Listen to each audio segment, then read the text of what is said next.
মেহেরপুরের মাঠ জুড়ে চাষ হচ্ছে সরিষা। হলুদ ফুলে ভরে উঠেছে মাঠ। আবহাওয়া অনুকূলে থাকলে চলতি মৌসুমে ভালো ফলনের আশা করছেন চাষিরা। কৃষি বিভাগ বলছে, ভোজ্য তেলের আমদানি নির্ভরতা কমাতে ও সরিষার ফলন ধরে রাখতে পরামর্শ দেওয়া হচ্ছে। ভোগান্তি ভুলে চলে আসুন রিগালে। ওয়ারেন্টি সহ স্টাইলিশ কালেকশন নিয়ে রেডি রিগাল ফার্নিচার। যতদূর চোখ যায় চারিদিকে শুধু হলুদ আর হলুদ। মাঠের পর মাঠ যেন হলুদ ফুলের মেলা বসেছে।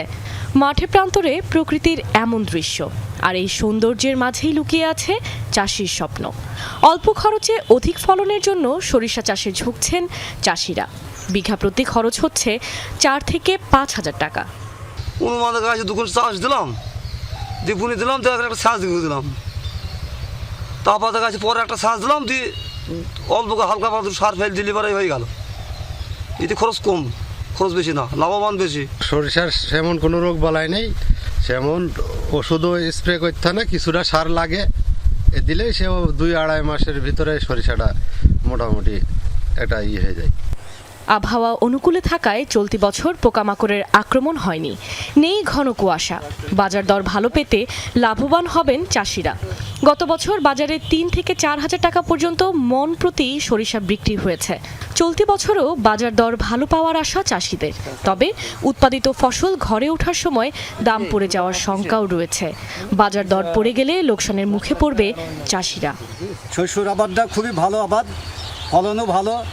আপনার মাঠকে মাঠ এটা এই আবাদটা হয়েছে, যদি দাম পাওয়া যায় তো এটা খুবই ভালো।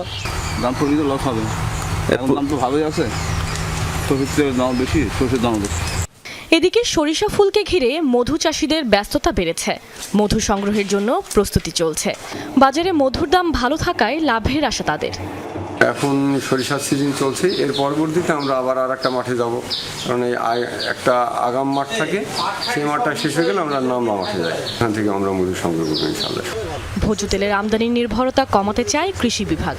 এজন্য সরিষার ফলন ধরে রাখতে চাষিদের পরামর্শ দেওয়া হচ্ছে।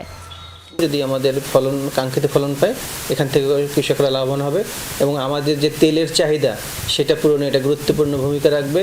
এবং আমরা চাচ্ছি কৃষকরা যদি এই সরিষার ক্ষেত্রে মধু চাষ করে, তাহলে তারা একটা বাড়তি আয় করে তাদের অর্থনৈতিক উন্নতির সমৃদ্ধি ঘটাতে পারবে। চলতি মৌসুমে জেলায় 5,800 হেক্টর জমিতে সরিষার আবাদ হয়েছে। কাশফিয়া রুহি, যমুনা নিউজ।